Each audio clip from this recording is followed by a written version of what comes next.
نے نام سنا ہوگا محمود غزنوی اور ایاز کا. ان کا باہم محبت کا رشتہ بہت گہرا تھا. ایاز ٹوٹ کے چاہتا تھا بادشاہ کو. اب دیگر مصاحبین حسد کرتے تھے، بغض رکھتے تھے. وہ کہتے تھے یہ کوئی کیا اس میں کرشمہ اور کمال ہے کہ بادشاہ اس کو اتنا ہی چاہتا ہے. تو بادشاہ جب ان وزراء کا، مشیروں کا حسد حد سے بڑا ہوا دیکھا تو ایک دن سب کو اپنے دربار میں حاضر کیا. دربار میں ایک تالاب تھا تو اس میں مٹھی بھر کے موتیوں کی پھینک دی اور ایک ایک وزیر کو کہا کہ یہ موتی نکال کے لاؤ اور یہ خیال کرنا کہ تمہارا لباس بھی، تمہارا بدن بھی نہیں بھیگنا چاہیے. تو سب نے کہا کہ یہ عجیب بات ہے کہ حوض کی تہ سے موتی نکال کے لائیں اور لباس بھی نہ بھیگے اور بدن بھی نہ بھیگے، یہ تو لازمی ہوگا. پھر دوسرے وزیر کو کہتا کہ یہ موتی نکال کے لاؤ، تمہارا لباس بھی نہیں بھیگنا چاہیے، تمہارا بدن بھی نہیں بھیگنا چاہیے. تو وہ آگے سے حجت کرتا یہ کیسے ہو سکتا ہے کہ بدن بھی اور لباس بھی نہ بھیگے اور موتی بھی نکال لاؤں. تیسرے کو، چوتھے کو، پانچویں کو، ہر ایک آگے سے حجت کرے، یہ کیسے ہو سکتا ہے. پھر ایاز آ گیا تو بادشاہ نے ایاز کو کہا کہ یہ موتی نکال کے لانے ہیں اور تمہارا لباس بھی اور تمہارا بدن بھی نہیں بھیگنا چاہیے. ایاز نے فوراً چھلانگ لگائی اور موتی نکالے. جب باہر نکلا تو بدن اور لباس پانی سے نچڑ رہا تھا. تو ایسے موتی بادشاہ کو پیش کیے اور بدن کپ کپا رہا تھا. تو بادشاہ بڑے غصے سے کہا کہ ایاز تمہارا بدن بھیگ گیا، تمہارے کپڑے بھی بھیگ گئے. میں نے کہا تھا لباس بھی نہیں بھیگنا چاہیے، کپڑے بھی نہیں بھیگنے چاہیے. تو ایاز بڑی لجاجت سے عرض کرنے لگا بادشاہ سلامت، آپ کے دو حکم تھے. ایک یہ کہ موتی نکال کے لانے ہیں، دوسرا حکم یہ تھا کہ لباس اور کپڑے بھیگنے نہیں چاہیے. تو ایک حکم میں نے پورا کر دیا ہے، دوسرے کی معافی چاہتا ہوں. تو صاحب اللہ نے حضرت انسان کے سینے میں جذبات کا ایک جہاں آباد کیا ہے. شیطان کو بھی انسان کے پیچھے لگا دیا اس کی آزمائش کے لیے، اس کے امتحان کے لیے. نفس بھی اس کے اندر موجود ہے اور دوسری جانب اس کو گناہوں سے منع بھی کیا اور نیکی کی تلقین بھی کی. اب کتنی مشکل زندگی ہے حضرت انسان کی. آئی جان شکنجے اندر جویں ویلنے دے وچ گنا. کتنی مشکل زندگی ہے.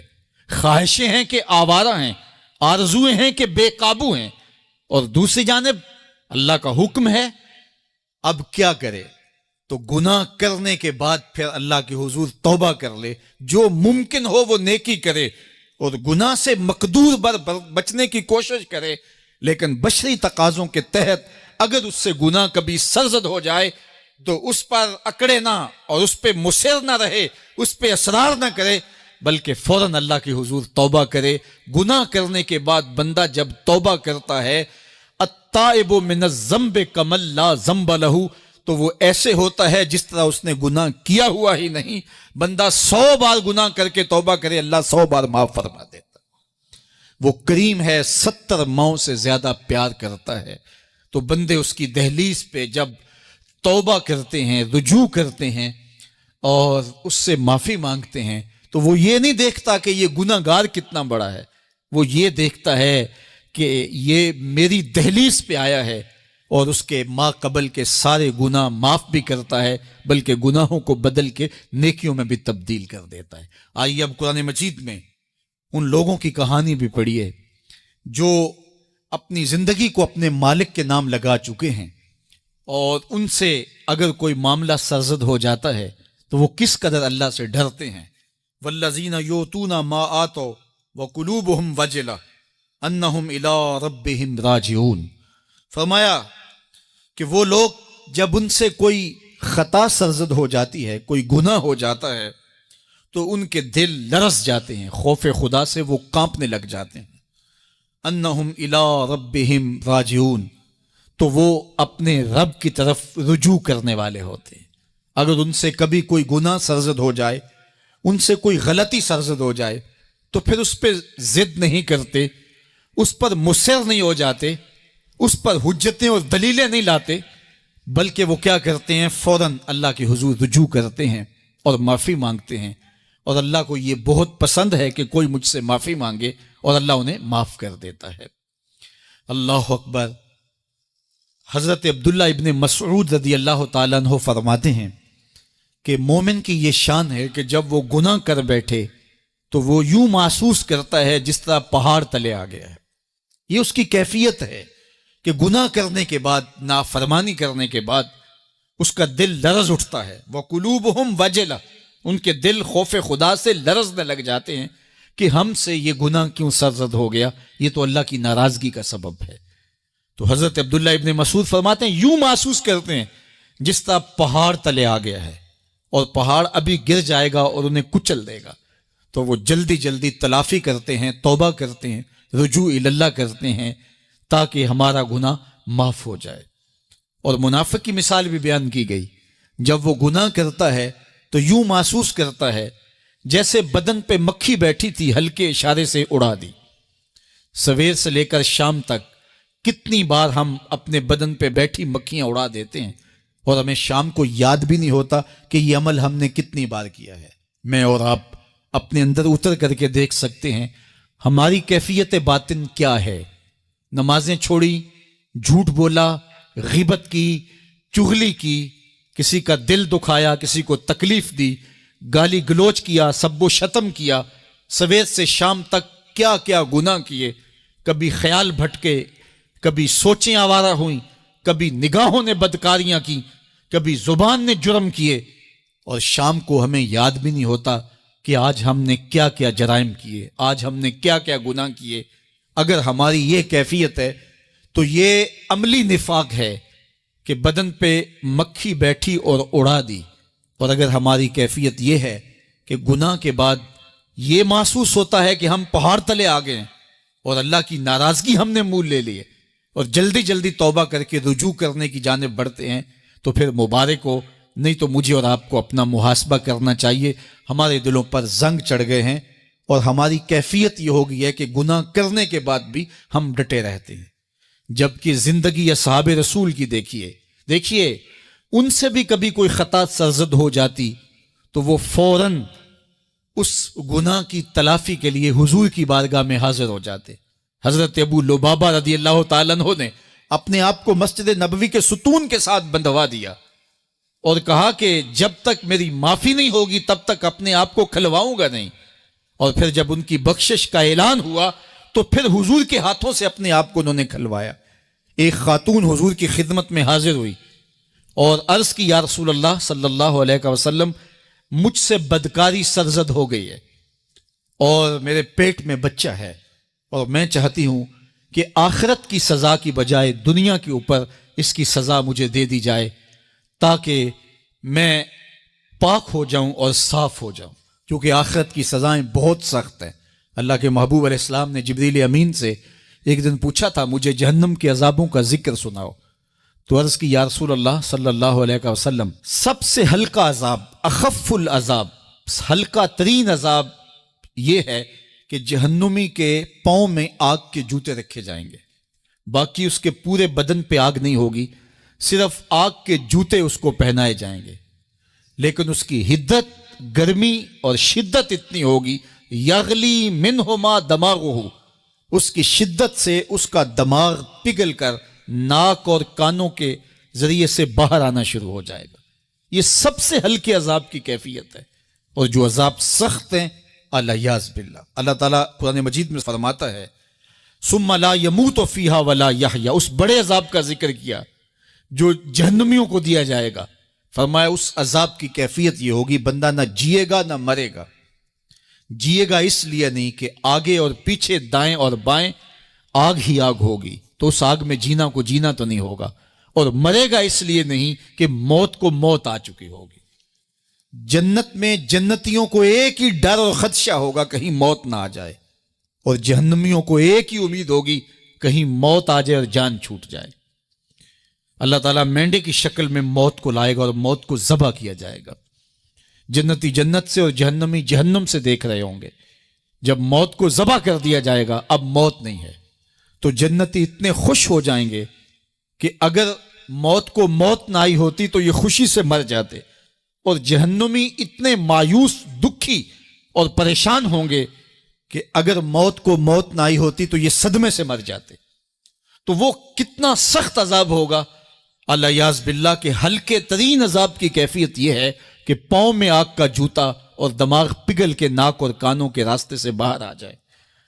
تو اس نے عرض کی یا رسول اللہ صلی اللہ علیہ وسلم میرے اوپر حد جاری کر دیجئے، اور اس نے کہا کہ میرے پیٹ میں جو ہے وہ بچہ ہے۔ اللہ کے محبوب علیہ السلام نے فرمایا جاؤ جب بچہ پیدا ہو تو پھر آنا۔ وہ چلی گئی، تو جب بچہ پیدا ہوا تو گود میں اٹھائے پھر حضور کی خدمت میں حاضر ہوئی اور عرض کی یا رسول اللہ یہ ہے بچہ جو میں نے گناہ کیا تھا، بدکاری کی تھی، آج یہ اس کی نشانی ہے۔ تو اللہ کے محبوب علیہ السلام نے فرمایا کہ اسے لے جاؤ اور اسے دودھ پلاؤ، اور جب یہ کچھ کھانے پینے لگ جائے گا تو پھر آنا۔ تو تھوڑی دیر کے بعد، کچھ دنوں کے بعد وہ دوبارہ حاضر ہوئی اور اس نے اس بچے کے ہاتھ میں روٹی کا ٹکڑا دیا ہوا تھا اور عرض کی یا رسول اللہ دیکھ لیجئے اب یہ روٹی کھانے لگ گیا ہے۔ اللہ اکبر۔ تو اللہ کے محبوب نے فرمایا انہیں لے جاؤ اور جا کے انہیں سنگسار کر دو۔ اس کی یہ حد بنتی تھی، اس کو سنگسار کیا اور اس نے خود یہ سزا اپنے لیے قبول کی۔ مائز ابن مالک اسلمی عرض کی یا رسول اللہ طہرنی، مجھے پاک کر دیجئے۔ میرے حضور نے فرمایا جاؤ اللہ سے معافی مانگو۔ وہ گئے اور معافی مانگی، بے چینی اتنی تھی، پھر آ گئے اور عرض کی طہرنی یا رسول اللہ، حضور مجھے پاک کر دیجئے۔ فرمایا جاؤ اللہ سے معافی مانگو۔ وہ گئے، معافی مانگی، پھر پلٹ آئے، تیسری مرتبہ، چوتھی مرتبہ۔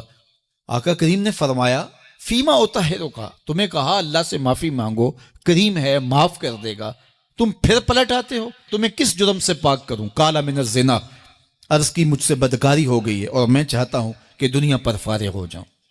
حضور نے فرمایا کہ اس کا توازن عقلی تو ٹھیک ہے۔ عرض کی حضور صحیح الحواس ہے۔ کہا کہ یہ نشے میں تو نہیں کہہ رہا، کسی نے اٹھ کے منہ سونگا، کہا حضور ایسی بات بھی نہیں ہے۔ فرمایا تم سوچ لو کیا کہہ رہے ہو؟ کہا حضور جو میں کہہ رہا ہوں وہ سچ کہہ رہا ہوں، مجھ سے گناہ سرزد ہو گیا اور میں چاہتا ہوں کہ دنیا پر ہی فارغ ہو جاؤں۔ اللہ کے محبوب علیہ السلام نے فرمایا کہ انہیں سنگسار کر دو۔ مائز ابن مالک اسلمی کو سنگسار کر دیا گیا۔ جب ان کا جنازہ اٹھا تو حضور بھی جنازے کے جلوس میں تھے۔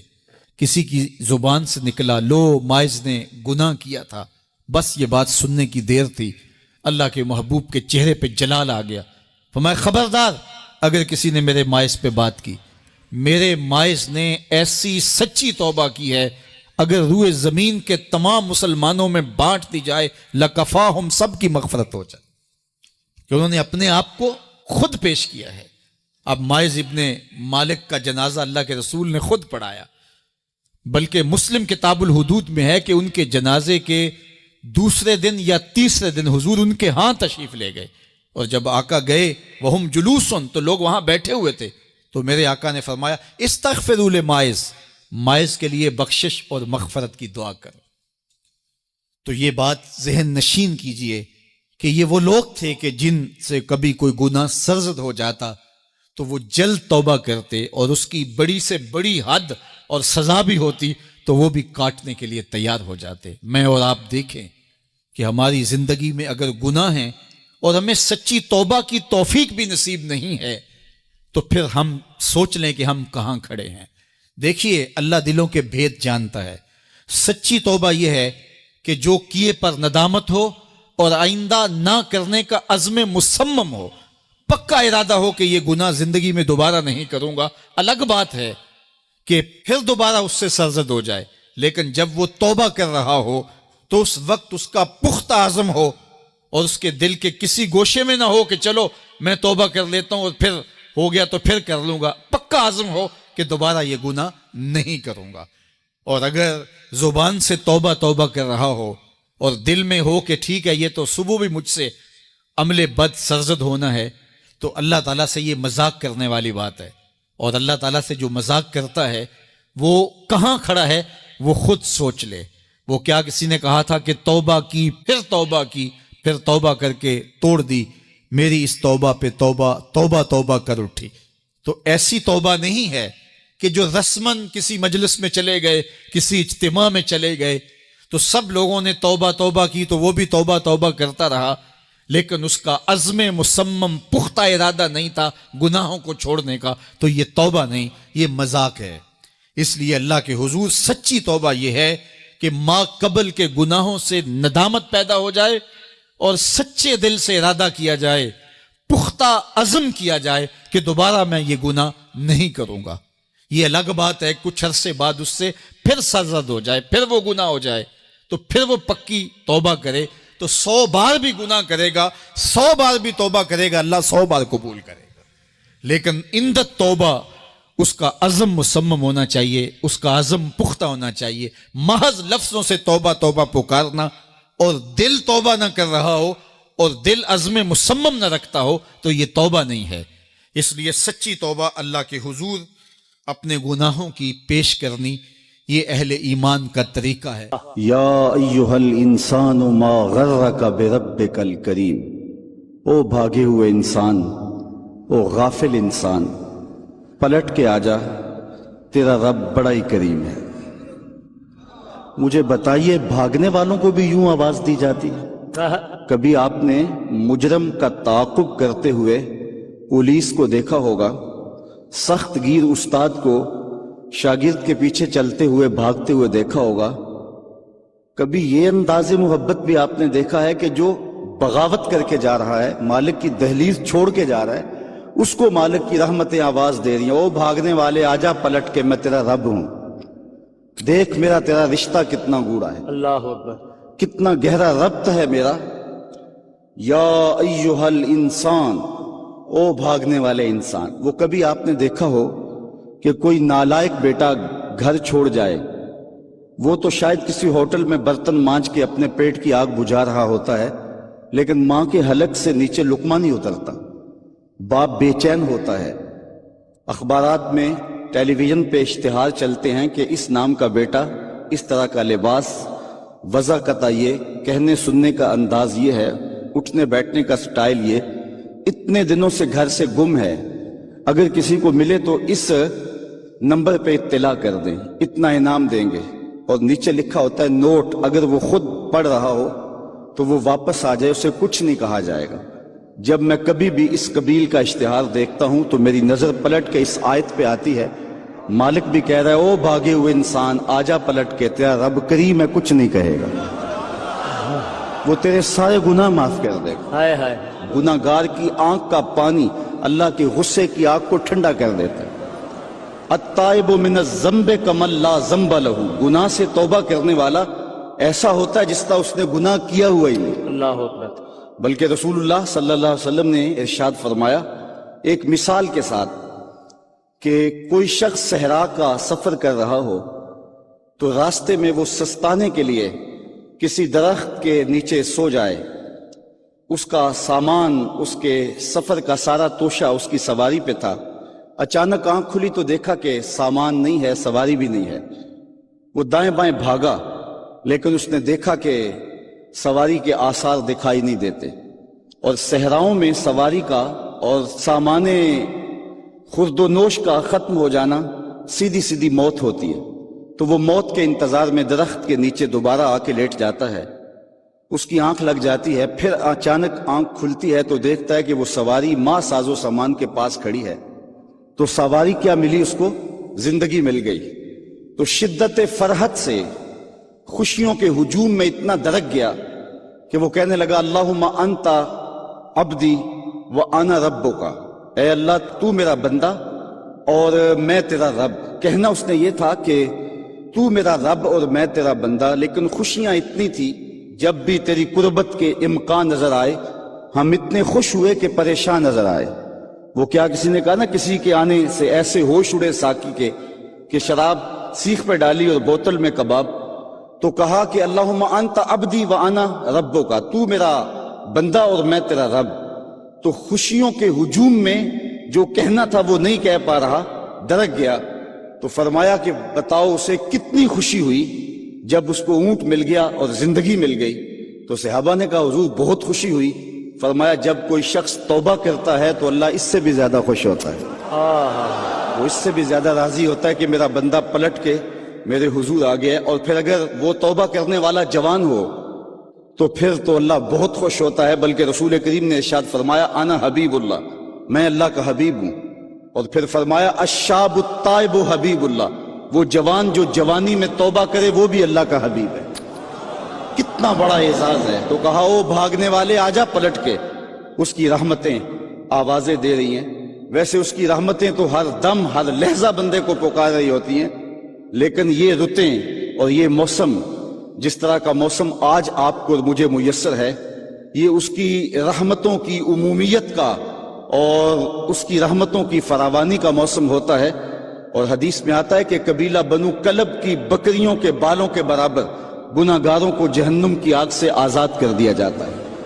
وہ بد نصیب شخص ہے جو ایسی بابرکت راتوں کے دامن میں بھی حصہ وصول نہیں کر پاتا اور ظلمتوں کا ساتھی رہتا ہے۔ تو رب کی رحمتیں بندے کو پکار رہی، او جانے والے آجا پلٹ کے، تیرا رب بڑا ہی کریم ہے۔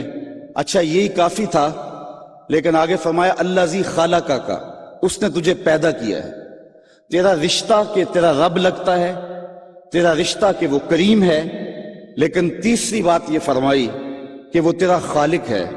کتنا گوڑا ربط ہے، کتنا گوڑا رشتہ ہے کہ وہ تیرا خالق ہے۔ ماں بیٹے کے ساتھ جو پیار کرتی ہے دنیا کے کسی ترازو پہ تولا نہیں جا سکتا۔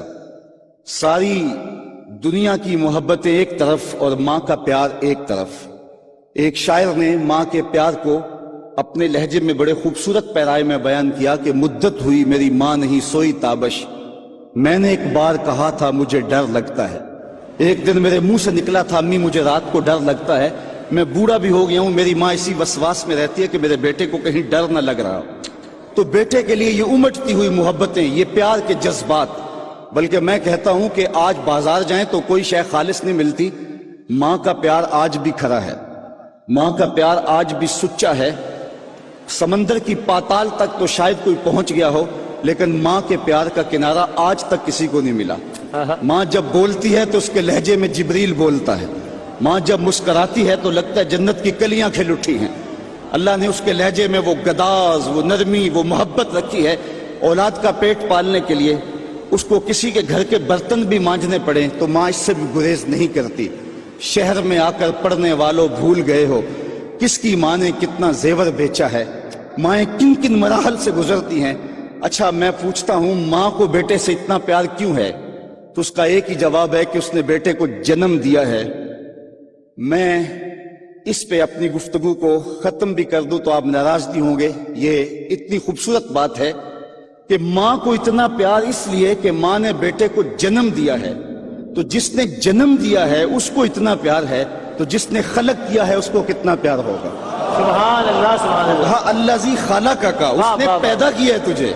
دیکھ کتنا گوڑا رشتہ ہے۔ تو ماں کی گود چھوڑ کے بچہ بھاگ جائے تو ماں کہتے ہیں پتر اتنی ٹھنڈی چھاؤں تجھے کہیں نہیں ملے گی، آجا واپس پلٹ کے۔ تو جب خالق کی دہلیز چھوڑ کے بندہ بھاگا تو اس کی رحمتیں پکارتی ہیں یا ایھا الانسان ما غرک بربک الکریم، او بھاگنے والے آجا پلٹ کے، تیرا رب بڑا ہی کریم ہے، وہ تیرے سارے گناہ معاف کر دے گا۔ ہم تو مائل بکرم ہیں کوئی سائل ہی نہیں، راہ دکھلائیں کسے رہ روے منزل ہی نہیں، کار ما آخر شدو آخر ز ما کار نشد، مشت خاک ما غبارے کوچائے یار نشد۔ جی چاندہ اس رات نو میں محشر دی فجر تک روک لواں، جے وس چلے میرا تے سونے نو حشر تک روک لواں۔ نہ نظر کرم دی چات مکے، نہ اے بات مکے، نہ اے رات مکے، مگر دل کے ارمان نہ پورے ہوئے تھے ابھی، یہ غضب ہو گیا کہ سحر ہو گئے۔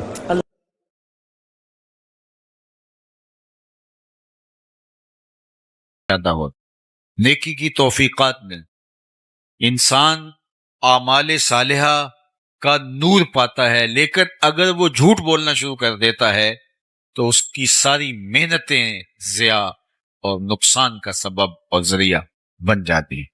اس لیے ہمیں اپنی زندگی میں کبھی بھی جھوٹ کو داخل نہیں ہونے دینا چاہیے، چاہے سچ بول کر ہمیں کتنا ہی نقصان کیوں نہ اٹھانا پڑے، اور جھوٹ کا کتنا ہی فائدہ کیوں نہ ہو، ہمیں اس فائدے پر نظر نہیں رکھنی چاہیے، ہمیں ہمیشہ سچ کو شعار بنانا چاہیے۔ ایک حدیث پاک میں آتا ہے کہ جب کوئی شخص جھوٹ بولتا ہے تو اس کے منہ سے بدبو نکلتی، عام لوگ تو اس کو محسوس نہیں کر پاتے، لیکن اللہ کے نورانی حساس رحمت والے فرشتے اس منہ سے نکلنے والی سمیل کو محسوس کرتے ہیں اور ایک میل پیچھے ہٹ جاتے ہیں۔ جو فرشتے ہمارے گھروں میں ہمارے حصے کی رحمتیں دینے کے لیے آ رہے ہوتے ہیں، رحمت کی ڈلیوری ہمیں دینے آ رہے ہوتے ہیں، تو وہ جھوٹ کی وجہ سے ایک میل پیچھے ہٹ جاتے ہیں۔ اور مجھے بتاؤ، جس گھر میں باپ بھی جھوٹ بولے، ماں بھی جھوٹ بولے، بہنیں بھی جھوٹ بولیں، بچے بھی جھوٹ بولیں، بہویں بھی جھوٹ بولیں، صبح دوپہر شام جھوٹ ہی جھوٹ ہو، تو اس گھر سے تو بدبو کے ببھوکے اٹھ رہے ہوں گے۔ فرشتے کئی کئی میل باہر وہ خیر کے برکت کے پارسل لیے ہمارے حصے کے شہر سے باہر کھڑے ہوں گے کہ آگے جا کیسے پائیں، آگے تو عفونت پھیلی ہوئی ہے بدبو کی وجہ۔ اب ہوا کیا کہ ہمارے حصے کی جو رحمت فرشتوں نے لے کے آنی تھی، وہ بدبو کی وجہ سے فرشتے آگے آ نہیں پا رہے، اور ہم کو اتنا موقع ان کو نہیں دے رہے کہ ماحول میں پاکیزگی آ جائے اور وہ اندر آ جائیں۔ ہم ابھی پہلی بدبو ختم نہیں ہونے پاتی کہ پھر جھوٹ بول کے نیا تعفن پھیلا دیتے، اور اب گھر کے اندر بے برکتی، نحوست۔ اب ہم بھاگے عاملوں کے پاس، تو عامل تو بیٹھا ہی ٹھیا لگا کہ اسی کام کے لیے، وہ اگر کہے گا میاں تمہارے گھر میں جھوٹ ہے اس وجہ سے بے برکتی ہے، تمہارے گھر میں مصلی نہیں بچتا اس کی وجہ سے بے برکتی ہے، تمہارے گھر میں قرآن نہیں کھلتا اس کی وجہ سے بے برکتی ہے، وہ کیوں بتائے گا؟ وہ تو کہے گا تم وقت پہ آگے ہو، اگر تم 2 گھنٹے بھی لیٹ ہو جاتے تو یہ تعویذ چل جانے۔ اب اتنے منگل، اتنے اتوار، اتنے بدھ، اتنی جمعرات آپ کو میرے پاس آنا پڑے گا۔ اور میں نے دیکھا کیا شریف لوگ اور انتہائی اچھے خاندانوں کی خواتین بھی جا کے ایسے مکرو لوگوں کے پاس کھڑے ہوتے ہیں، بیٹھے ہوتے ہیں، جنہیں بیچاروں کو وضو کا طریقہ بھی نہیں آتا، اور یہ اپنے درد کا مداوا اس سے ڈھونڈ رہے ہوتے ہیں جو خود مریض ہے، جو خود جھوٹ کے اوپر جس کے کاروبار کی بنیاد ہے۔ تو ہم کبھی بھی سکون نہیں پا سکتے اگر ہماری زندگیوں کے اندر سچائی داخل نہیں ہو۔ میلاد النبی صلی اللہ علیہ وآلہ وسلم کی اس عالی شان مجلس رحمت میں آنے والوں، عزم کر کے جاؤ کہ زندگی جھوٹ سے نہیں سچ سے عبارت ہوگی۔ دیکھنا آپ کے دل کو اس کی تسکین کتنی نصیب ہوتی، اس کا قرار جو باطن کو نصیب ہوتا ہے، وہ کیا آپ کے لیے راحت جاں کا سبب و ذریعہ ہوتا ہے۔ تو سچائی کے ساتھ جڑنا سب سے پہلی بات اللہ کے محبوب نے ارشاد فرمائی۔ پھر دوسری بات ارشاد فرمائی کہ امانت میں خیانت نہیں کرو گے۔ اگر تم یہ چاہتے ہو کہ اللہ اس کے رسول سے محبت کرو اور اللہ اور اس کا رسول تم سے محبت کرے، تو کبھی خیانت نہیں کرو امانت کے اندر جو تمہارے پاس رکھی گا۔ اور ہم تو قرض لے لیں تو دعا مانگ رہے ہوتے ہیں کہ جس سے قرضہ لیا وہ فوت ہی ہو جائے، اور قرضہ واپس لینے کے لیے اس کو دلیلیں دینی پڑتی ہیں کہ میاں مجھے ضرورت پڑ گئی ہے اس لیے تجھ سے مانگ رہا ہوں، اور وہ پھر فون بھی نہیں اٹھا رہا ہوتا، حالانکہ اس نے قرض لیا ہوتا ہے، اس کے اوپر لازم ہے اس کو لٹائے۔ لیکن ہم لوگوں سے لیا ہوا قرضہ ہڑپ کر جاتے ہیں، لوگوں کی جائیدادوں پہ قبضہ کر جاتے ہیں، لوگوں کی زمینوں پہ قبضہ کر جاتے ہیں، دیوار رکھتے ہوئے ہمسائے کا کہ 2 انچ دبا لینا فن سمجھتے ہیں، جبکہ کسی نے 1 بالشت برابر کسی کی زمین ہتھیائی، یعنی 1 بالشت کے برابر یہ کتنی ہوتی ہے، اتنی کسی کی زمین ہتھیا لی، کل قیامت کے دن 7 زمینوں کا توق بنا کے اس کے گلے میں ڈال دیا جائے۔ آج ہم اگر کسی سے خیانت کرتے ہیں، کسی کا مال دبا لیتے ہیں، کسی کی امانت ہڑپ کر جاتے ہیں، تو آج وہ سول کورٹ میں چلا جاتا ہے، سیشن کورٹ میں چلا جاتا ہے، ہائی کورٹ میں چلا جاتا ہے، سپریم کورٹ میں چلا جاتا ہے، سنوائی نہیں ہوتی مظلوم کی، اور وہ طاقتور ہے، پیسے دے کے، مال دے کے، وہ رشوت دے کے، اثر و سلوک کے ذریعے سے، سفارش کے ذریعے سے جیت جاتا ہے، تو کیا کام ختم ہو جائے گا؟ نہیں، اللہ نے ایک عدالت رکھی ہوئی ہے جو سب سے آخر میں لگے گی، وہاں ایک ایک چیز کا فیصلہ ہونا ہے، وہاں ترازو کے دونوں پلڑے صحیح تولتے ہیں، وہاں کسی کی سفارش نہیں چلتی، اور نہ ہی کوئی مکر و فریب سے، دجل و تلبیس سے تگڑا وکیل کر کے اس کے ذریعے سے جو ہے وہ دھوکہ کر سکتا ہے، وہ دن آنے والا ہے۔ اور اس وقت سکہ رائج الوقت کیا ہوگا؟ آج تو کسی کا کوئی ہم حق مار لیں تو پیسے دے کے جان چھڑا لیتے ہیں، قیامت کے دن تو پیسہ کسی کے پاس نہیں ہوگا، سارے پیسے یہاں چھوڑ جائیں گے، قیامت کے دن ساری زمینیں دولتیں یہاں چھوڑ جائیں گے، خزانے مال مویشی سب یہاں چھوڑ جائیں گے، وہاں تو کچھ بھی نہیں ہوگا ہمارے ہاتھ میں۔ کیا ہوگا وہاں؟ سکہ رائج الوقت اعمال ہوں گے۔ اگر کسی نے کسی کا حق غصب کیا ہوگا تو اس کے بدلے کے اندر چھٹنے کے لیے اس کو اپنے عمل دینے پڑیں گے، اور اگر عمل دے کے بھی جان نہ چھوٹتی ہوئی تو اس کے گناہ لینے پڑیں گے۔ اور اگر کسی نے کسی کے 3 پیسے دبائے، 3 روپے نہیں 3 پیسے دبائے، اس کے عوض میں اس کو 700 نمازیں جو جماعت کے ساتھ پڑھی ہیں وہ دینی پڑیں گے۔ صرف 3 پیسوں کے عوض 700 نمازیں عمل کی اس کے بدلے میں دینی پڑیں گی، تب وہ 3 پیسوں کا حساب برابر ہوگا۔ اور جو لاکھوں دبا چکا ہے، میں تو حساب کر رہا تھا ایک دن کہ اگر 2-3 ہزار روپے بھی اگر کسی نے دبا لیے تو ساری زندگی کے عمل، نمازیں، حج، عمرے سب کچھ چلا جائے گا۔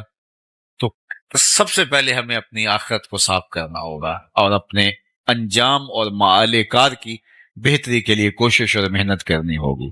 یہ زندگی بڑی تیزی کے ساتھ گزرے اور میں اور آپ لمحہ لمحہ موت کے قریب ہو رہے ہیں، تو کہیں مغالطے میں نہ رہیے گا۔ آج ایک بندہ ساری زندگی رشوت لیتا ہے، مال لوٹتا ہے اور لوگوں کی جیبوں پہ نظر رکھ کے لوگوں کو بلیک میل کرتا ہے، اور ریٹائرمنٹ کے بعد وہ ٹوپی پہن کے پہلی صف میں آ کے بیٹھ جاتا ہے۔ اللہ اس کے سجدے قبول کر لے، مجھے کیا اعتراض ہے؟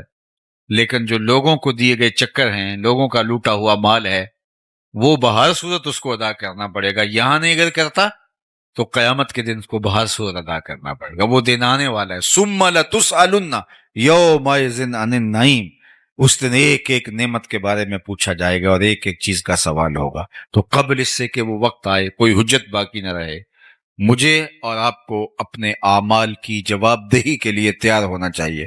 دیکھو، امانتوں کو واپس کرنا، اور وہ کوئی ٹھوس چیز ہو، پیسے ہوں، مال ہو، مویشی ہوں، وہ تو بڑی بات ہے۔ ہمارا دین تو اتنا حساس ہے کہ اگر تم سے کوئی بات کر رہا ہو اور بات کرتے کرتے وہ دائیں بائیں دیکھے تو فرمایا گیا کہ یہ بات تمہارے اوپر لازم ہے کہ امانت ہے، اس کو تم کسی کے آگے بیان نہیں کرو گے، اس لیے کہ بات کرتے ہوئے اس نے دائیں بائیں دیکھا تھا، اس لیے وہ چاہ رہا تھا کہ میری بات کسی تک نہ پہنچے۔ اب تمہارے سینے میں امانت بن کے ساری زندگی رہنی چاہیے۔ تو جو دین اتنا حساس ہے کہ باتوں کی، امانتوں کے اندر بھی خیانت نہ ہو، تو کوئی کسی کا مال ہتھیا لے اور خیانت کرے تو ہمارا دین کیسے اس کو گوارا کر سکتا ہے؟ اور آخری بات جو اللہ کے محبوب نے ارشاد فرمائی وہ یہ تھی کہ تمہاری ہمسائیگی میں کوئی آ بسے تو حق مجاورت ادا کرو گے، ہمسایوں کے حق ادا کرو۔ ہمسائے کے حقوق کے بارے میں فرمایا کہ مجھے اس قدر تاکید کی گئی اللہ کے پیارے محبوب صلی اللہ علیہ وآلہ وسلم، باقی جہاں تک حضور علیہ السلام کی صورت میں اللہ کے انعام کا شکرانہ ادا کرنے کا حق ہے، تو ہمیں اور بھی اتنی زندگیاں مل جائیں تو ہم حق کے شکر ادا نہیں کر سکتے۔ ہمارے بدن پہ اتنے بال نہیں ہیں جتنے رسول اللہ کے احسانات ہیں، بال بال ہمارا قرض رسالت میں جکڑا ہوا ہے۔ تو یہ ایک شام کا، ایک شب کا، میلاد کا اجتماع کیا، ساری زندگی بھی ان کے نام لگا دیں، حق کے شکر پھر بھی ادا نہ ہو۔ آقا کریم علیہ الصلوۃ والسلام کی صورت میں اللہ کی عطا کردہ اس نعمت کے شکرانے کی بہترین صورت یہ ہے کہ حضور علیہ السلام کے لائے ہوئے دین کو، نظام شریعت کو ہم عملی طور پہ اپنے اوپر نافذ کر دیں۔ اس سے اللہ اور اس کے رسول کی محبت ہمیں حاصل ہو پائے۔ ایک دن حضور وضو فرما رہے تھے اور وضو کا پانی صحابہ زمین پہ نہیں گرنے دے رہے، وہ کسی کے ہاتھوں پہ ہوتا اور پھر وہ اس پانی کو اپنے چہرے پہ مل لیتے، اور جسے یہ پانی میسر نہ آتا وہ کسی دوسرے صحابی کے گیلے ہاتھوں سے ہاتھ رگڑ کے اپنے چہرے پہ مل لیتے تاکہ اس کی تری سے، تراوت سے اپنے لیے سامان راحت کیا جائے۔ تو آقا کریم نے صحابہ کی اس محبت کو دیکھا تو ارشاد کیا کہ ما یحملکم علی ھذا، اے صحابہ تمہیں اس بات پر کس نے ابھارا ہے کہ تم میرے وضو کے پانی کو بھی زمین پہ نہیں گرنے دیتے؟ چونکہ اس کا حکم حضور نے نہیں دیا تھا، ارشاد نہیں کیا تھا کہ میرے وضو کے پانی کو زمین پر نہ گرنے دینا۔ یہ صحابہ کا اپنا جذبہ محبت تھا۔ تمام چیزوں کے لیے حکم کی ضرورت نہیں ہوتی، محبت محبوب کو راضی کرنے کے ڈھب خود بھی سیکھتی ہے۔ محبت خود محبوب کی منشا، محبوب کی رضا، محبوب کی خوشنودی اور ادب کی رعایت بجا لانے کے طریق خود دریافت کرتی۔ اور صحابہ کی زندگی میں یہ ایک بار نہیں ہوا، کئی بار ہوا۔ صلح حدیبیہ کے موقع پر بھی یہ منظر دیکھنے کو ملا، جس پر عروہ بن مسعود الثقفی نے اعتراض کیا تھا، کتب حدیث میں موجود ہے۔ حضور لعاب پھینکتے ہیں، صحابہ حضور کے لعاب کو اپنے ہاتھوں پہ لیتے ہیں اور اپنے چہروں پہ مل لیتے ہیں۔ بلکہ ایک دن حضور نے پچھنے لگوائے تو ایک لگن میں پانی، حضور کا بہا ہوا خون جو ہے وہ جمع کر دیا گیا۔ ایک صحابی کے ہاتھ میں وہ پیالہ دیا اور فرمایا اس کو جاؤ ایسی جگہ بہاؤ جہاں کسی کے قدم نہ پہنچے۔ تو وہ گیا اور ایک پتھر کی اوٹ میں بیٹھ کے خود نوش جان کر لیا۔ واپس پلٹا تو حضور نے فرمایا، ٹھکانے لگائے؟ جی حضور، ایسی جگہ پہ جہاں کسی کے قدم نہیں پڑ سکتے۔ تو حضور مسکرائے اور فرمایا لعلک شربت، شاید تم نے پی لیا ہے۔ قال نعم، جی حضور، میں نے سمجھا ایسا مشروب کہاں ملے گا، میرے خون میں حضور کا خون شامل ہو جائے تو اور کیا چاہیے۔ آقا ناراض نہیں ہوئے کہ تو نے خون کیوں پیا، بلکہ حضور نے جو تاریخی جملہ ارشاد فرمایا وہ یہ تھا، یا غلام قد حررتا نفسک، قد حررتا نفسک من النار، اے بیٹے تو نے اپنے آپ کو آتش دوزخ سے بچا لیا ہے۔ تو صحابہ نہ حضور کے وضو کا پانی زمین پہ گرنے دیں، نہ حضور کا لعاب رحمت زمین پہ گرنے دیں، اور یہ ان کی محبت کا ایک ڈھنگ تھا اور حضور کے پیار کا ایک اسلوب تھا جو ان کے عشق نے ان کو سکھایا تھا۔ ان کی محبت نے ان کو یہ درس دیا تھا کہ محبوب کے اعضائے نور کی اترن کو بھی زمین پہ نہ جانے دیا ہے، اس کو بھی اپنے چہروں پہ ملا جائے۔ کائنات میں کسی نے صحابہ جیسا کوئی عاشق نہیں دیکھا ہوگا، لیکن میں آپ کو بتاؤں کہ عشق کی فراوانی، عشق کا زور حسن کی فراوانی کی وجہ سے ہوتا ہے۔ جتنا حسن فراواں ہو اتنا عشق زور آور ہوتا ہے۔ تو کائنات میں اگر صحابہ جیسا کوئی عاشق نہیں ملتا تو حضور جیسا سونا بھی زمانے میں کوئی نہیں ہے۔ لکھاں آئے لوک زمانے تے محبوب خدا جیا کوئی نہیں، لکھاں سونے بن بن بیندے نے او دی خاکے پا جیا کوئی نہیں۔ حضرت ابو ہریرہ تو بولے کل قمر لیلۃ البدر لم ارا قبلہ ولا بعدہ مثلہ، کیا پوچھتے ہو، حضور 14ویں رات کے چمکتے ہوئے چاند کی طرح تھے۔ پھر کہا نہیں نہیں نہیں، حضور جیسا نہ پہلے دیکھا نہ بعد میں دیکھا۔ حضرت حسان بن ثابت بولے کیسے دیکھتے، کسی ماں نے جنم دیا ہوتا تو دیکھتے۔ خدا نے وہ سچائی پن چھڑیا جدے وچ محمد نو ٹالیا سی۔ حسینہ جمیلاں دا منہ موڑ دیتا، محمد بنا کے قلم توڑ دیتا۔ وہ پیکر تراشا، وہ حسن دیا، وہ جمال بخشا، وہ خوبصورتی دی۔ اللہ اکبر کہ حسن ختم ہے۔ کسی نے کہا تھا کہ حسن جدا پانی پرے عشق بھی غلامی کرے، حسن ادا پانی پرے عشق بھی غلامی کرے، چند سینہ چیر دے جدوں اشارہ کرے، جڑا انہوں ویکھے پھرے دل نو سنبھالدا، لب کے لے آواں کتھوں سونا تیرے نال۔ وہ جمال دیا، وہ خوبصورتی دی۔ آپ نے محبت کی لوک داستانیں سنی ہوں گی، لیکن کبھی آپ نے یہ نہیں سنا ہوگا کہ کسی محب نے محبوب کے لعاب کو اپنے ہاتھوں پہ لیا ہو اور اپنے چہرے پہ ملا ہو۔ لیکن یہاں محبت کے ایسے مظاہر بھی دیکھنے کو ملتے ہیں۔ اب حضور وضو کرتے ہیں، صحابہ وضو کے پانی کو زمین پہ نہیں گرنے دیتے، چہروں پہ مل دیتے۔ آقا کریم نے ان سے پوچھا ما یحملکم علی ھذا، میں نے تو اس کا حکم نہیں دیا، تم ایسا کیوں کر رہے ہو؟ تو سنیے اس کا جواب۔ انہوں نے کہا حب اللہ و رسولہ، اللہ اور اس کے رسول کی محبت کا تقاضا یہ ہے کہ ہم اس وضو کے پانی کو زمین پر نہ گرنے دیں۔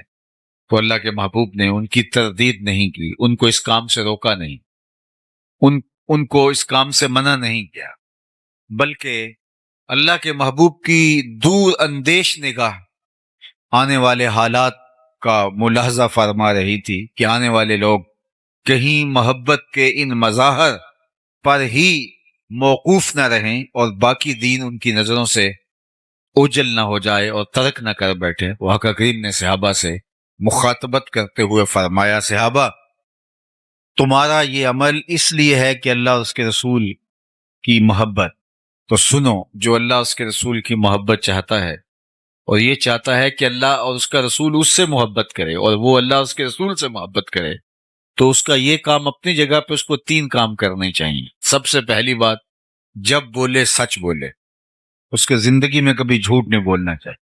تم میرے وضو کے پانی کو زمین پر نہیں گرنے دیتے، ہاتھوں پہ لیتے ہو اور چہروں پہ مل لیتے ہو، لیکن یہ بھی فراموش نہ کرنا اگر تم میرے غلام ہو تو غلامی کا حق ادا تب ہوگا جب تمہاری زبان پہ جھوٹ نہیں آنے پائے گا۔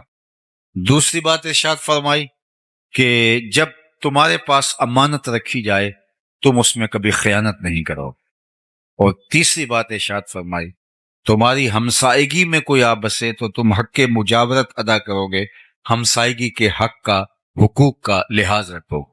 یعنی تمہارا یہ عمل، سبحان اللہ، لیکن یہ 3 چیزیں تم سے فراموش نہیں ہونی چاہیے۔ سب سے پہلی، جب بھی بولو سچ بولو۔ میں اور آپ کیسے جھوٹ بول سکتے ہیں جبکہ ہمارے آقا و مولا کو کافر بھی صادق و امین کہتے تھے؟ اگر ہم جھوٹ اس کے باوجود بھی بولتے ہیں تو پھر سمجھیے ہمیں دین کی سمجھ اور دین کا فہم ہی نہیں آیا۔ ہم اپنے نبی سے جو پیار کا ربط رشتہ رکھتے ہیں وہ ہمارا ادھورا ہے، پورا نہیں۔ حضور سے پوچھا گیا مومن بزدل ہو سکتا ہے؟ فرمایا نہیں، مومن بہادر ہوتا ہے۔ لیکن فرمایا ہو سکتا ہے کبھی بزدلی بھی کر جائے، آخر بشر ہی تو ہے۔ پھر پوچھا گیا مومن بخیل ہو سکتا ہے؟ کہا نہیں، مومن سخی ہوتا ہے، لیکن ہو سکتا ہے کبھی وہ بخل بھی کر جائے، بشر ہی تو ہے۔ تیسرا سوال حضور سے پوچھا گیا مومن جھوٹ بول سکتا ہے؟ فرمایا جھوٹا نہیں ہو سکتا، یہ طے ہے کہ مومن ہو اور جھوٹا یہ نہیں ہو سکتا۔ تو سچ بول کے آپ تکلیف بھی اٹھا لیں، سچ بول کے اس کی کوئی آپ کو قیمت بھی دینی پڑے، سچ بول کے آپ نقصان بھی اٹھا لیں، لیکن آپ کے دل کو قرار نصیب ہو۔ جھوٹ بول کے کوئی فائدہ لے لیں، جھوٹ بول کے کسی کو دھوکہ دے دیں، جھوٹ بول کے پیسہ کما لیں، لیکن آپ کے دل کی بے قراری ختم ہے۔ الصدق طمانینہ والکذب ریبہ، ہمارا صدق طمانیت قلب کا سبب ہے، اور جھوٹ جو ہے وہ آپ کو بے چین رکھے گا۔ اس لیے میری اور آپ کی زندگی میں اگر سچ اتر آتا ہے تو مطمئن زندگی ہمیں نصیب ہو جاتی، اور سچ سے باقی راستے کھلتے ہیں۔ انسان جب سچ بولنا شروع ہو جاتا ہے تو روحانیت کی دیگر راہیں کھلتی، خیر کی توفیقات ملتی ہیں، اچھائی کے راستے کو شلم ارشاد فرماتے ہیں مجھے ہمسایوں کے حقوق کے حوالے سے اس قدر تاکید کی گئی کہ مجھے لگا کہیں وراثت میں حقدار نہ ٹھہرا دیا گیا، اس قدر تاکیدات فرمائی۔ اللہ اکبر۔ اور قیامت کے دن سب سے پہلے جو شکایت لے کے حاضر ہوگا وہ ہمسایہ ہوگا کہ اس نے مجھے دکھ دیا تھا، ہمسائیگی کا خیال نہیں رکھا۔ سب سے پہلے جو پیش ہوگا شکایت لے کر وہ ہمسایہ ہوگا۔ تو یہ مجھے اور آپ کو دیکھنا چاہیے، اور یہ بات ذہن میں رکھیے گا، ہمسایہ وہ نہیں ہے جس کا دروازہ آپ کے دروازے کے سامنے ہے، جس کی دیوار آپ کی دیوار کے ساتھ لگتی ہے، صرف وہی ہمسایہ نہیں، 40 گھروں تک ہمسائیگی ہوتی ہے۔ تو آپ کے طرف میں جو 40 گھر ہیں وہ ہمسائے ہوتے ہیں۔ تو اگر اس یونٹ کو ہم سنبھال لیں اور 40 گھر جو ہمسائے بنتے ہیں وہ ایک دوسرے کا خیال رکھنا شروع کر دیں، اور وہ اپنے اوپر لازم قرار دے دیں کہ ہم اپنے ہمسایوں کا خیال کرنا ہے، ان کی بیٹیاں جوان ہیں تو وہ ہماری بیٹیاں ہیں، ان کے ہاتھ ہم نے پیلے کرنے، اگر وہ غریب ہے۔ بچے بڑے ہو رہے ہیں اور وہ تعلیم پانے کی اہلیت نہیں رکھتے، مالی اسباب ایسے نہیں ہیں، تو ہمسایوں کی ذمہ داری ہے کہ وہ ان کی تعلیم کا بندوبست کرے۔ اگر اس یونٹ کو ہم سنبھال جائیں تو میں سمجھتا ہوں کہ یہ یونٹ ایسا ہے جو معاشرہ کھڑا کر دے، اور 2-3 جو ہمسائیگی کے دائرے ہیں یہ مل کر ایک مسجد کا نظام بنتا ہے. 100-125 لوگوں کے گھروں کے اندر ایک مسجد ہوتی ہے، اور مسجد کی انجمن ساری نظر مولوی صاحب کے اوپر رکھنے کی بجائے محلے کے غریبوں پر، لاچاروں پر، کمزوروں پر، بیوگان پر، اراملہ پر، مساکین پر، یتامہ پر، کمزوروں پر رکھیں، اور وہ مل جل کر کے اس محلے کو ایک دوسرے کے لیے ہمدردی ایثار کے جذبوں سے بھر دیں، تو ایک صالح اور پاکیزہ معاشرت ترتیب پائے. اور آپ اپنی زندگیوں میں اگر غور و فکر اور تدبر کریں تو ہم اپنی ذاتی زندگی جی رہے ہوتے ہیں، ہمیں اپنے ہمسایوں سے کوئی غرض نہیں ہوتی، اور جس کا عملی نتیجہ کیا ہے کہ ایک نہ صالح معاشرہ بن سکا اور نہ ہی مطمئن معاشرہ بن سکا، اور جس کا نتیجہ یہ ہے کہ بس ہم ایک خود غرض معاشرے کے ایک فرد ہیں جو ہجوم کے اندر رہ کے بھی تنہائی کا شکار ہے.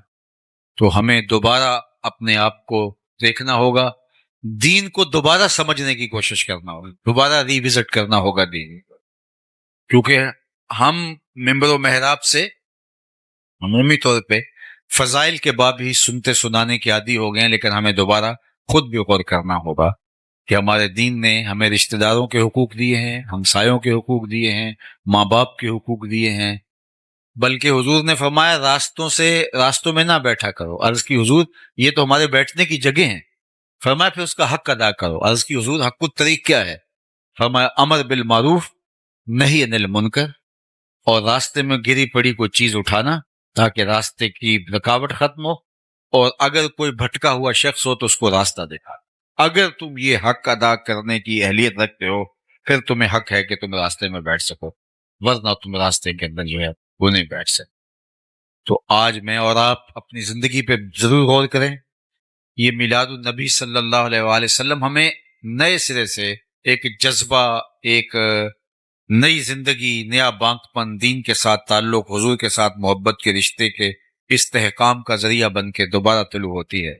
تو آئیے میں اور آپ آج کے اس اجتماع کے اندر یہ عزم کر کے اٹھیں کہ آج کے بعد زندگی میں جھوٹ نہیں بولیں گے. اور یہ کوئی مشکل نہیں ہے، اگر انسان عزم کر لیتا ہے اللہ مدد فرماتا ہے. مجھے نہیں پتا اس آپ کے علاقے کی آبادی کتنی ہے، 1,00,000 نفوس ہیں، 2,00,000 نفوس ہیں، یا کم ہیں یا زیادہ ہیں، اور اس میں سے یہ چند ہزار لوگ ہیں. لیکن اگر یہ چند ہزار لوگ بھی عزم کر لیں کہ ہم جھوٹ نہیں بولیں گے، کل سے ہی آپ کا علاقہ بدلا بدلا دکھائی دے گا. ہمیں عزم کرنا ہوگا. لیکن اگر ہمارا کام صرف سننا ہے اور چلے جانا ہے تو یہ تو ہم مدتوں سے سنتے آئے ہیں، بڑے بڑے جلسے ہوتے ہیں، سنتے ہیں، نعرے لگاتے ہیں، واپس آ جاتے ہیں. تو اس سے ہم نے لیا کیا، اخذ کیا کیا، حاصل کیا کیا؟ مجھے بتائیے، آپ کسی دعوت میں جائیں اور کھانے دیکھ کے آ جائیں تو اس سے آپ کی پیاس مٹ جائے گی، بھوک مٹ جائے گی. آپ جب کسی کھانے کی مجلس میں جاتے ہیں تو اپنی ضرورت کے مطابق آپ حلق سے نیچے اتارتے ہیں. تو آپ جب اس مجلس کے اندر آئے ہیں تو پھر عمل کا حصہ لینا چاہیے. صحابہ حضور سے 10 آیات سیکھتے تھے، اگلی 10 پر تب عمل کرتے تھے، 10 تب سنتے تھے جب پہلی 10 پہ عمل ہو جایا کرتا. تو مجھے بھی اور آپ کو بھی عمل کی طرف بڑھنا ہوگا، کیونکہ نماز عشاء کا وقت ہوا چاہ رہا ہے اور میں اپنی گفتگو کو طوالت نہیں دینا چاہتا. اللہ کی بارگاہ میں آپ سارے لوگوں کی آمین کے ساتھ دعا ہے کہ اللہ تعالی ہمیں ان چیزوں پہ توفیق عمل عطا فرمائے. باقی بالکل آپ کے جہاں تشریف فرمائے اس کے ساتھ المصطفیٰ اسلامک سینٹر، ہمارے عالم مرتبت مبلغ علامہ وحید مصطفی صاحب نے بہت محنتوں کے ساتھ یہ قائم کیا، اور اب یہ ضروری تعمیرات کے ساتھ منصہ شہود پہ آ گیا. تعلیم و تعلم کا باقاعدہ سلسلہ بھی وہاں جاری ہے، اور مزید اس کی توسیعات بھی جاری ہیں. تو میں آپ سے کہوں گا کہ صرف یہ ایک دن کے لیے یہاں جمع ہو کر کے اپنے جذبوں کا اظہار نہ کیجیے، بلکہ اس مرکز کے ساتھ عملی طور پہ وابستہ ہو جائیے. اس مرکز میں آ کے سیکھیے، اپنے بچوں کو داخل کروائیے، مالی اعانت کیجیے، اخلاقی مدد کیجیے، اور جو ہے وہ یہ مرکز اس پورے علاقے کے لیے رشد و ہدایت کا، خیر و برکت کا ضامن بن کے ابھرے. اللہ ہمارے عالی مرتبت محترم جناب قاری عبدالوحید صاحب کو بہتر جزا عطا فرمائے، اور ان کے رفقائے کار، ان کے دوست احباب، اراکین انجمن، اللہ ان کو بھی جزائے خیر دے کہ وہ اس مرکز کو آگے لے جانے کے لیے اپنی تمام تر صلاحیتوں کو بروئے کار لائیں۔ والسلام علیکم ورحمۃ اللہ وبرکاتہ۔ اللہم صلی علی سیدنا و مولانا محمد معدن الجود والکرم وآلہ وصحبہ وبارک وسلم۔ اللہ اٹھے ہوئے ہاتھ کبھی بھی خالی نہ موڑنا، پھیلی ہوئی جولیاں رحمتوں سے بھر دینا، بخت کی بہاریں نصیب فرمانا، آنے والوں کو واپس گھروں میں پہنچنے سے پہلے پہلے اس اجتماع کی برکت نصیب فرمانا۔ اے اللہ اس مرکز کو قیامت تک آباد رکھنا، ہر خیر ہر برکت علامہ صاحب کی جھولیوں میں ڈال دینا، ہمارے جملہ منتظمین کی خیر فرمانا۔ جس شوق فراواں کے ساتھ یہ لوگ تشریف لائے، جو خیر کے نیک عزائم کیے، اللہ اس پر توفیق عمل عطا فرما۔ وصلی اللہ تعالی علی النبی الامین وآلہ واصحابہ اجمعین برحمتک یا سلام بم۔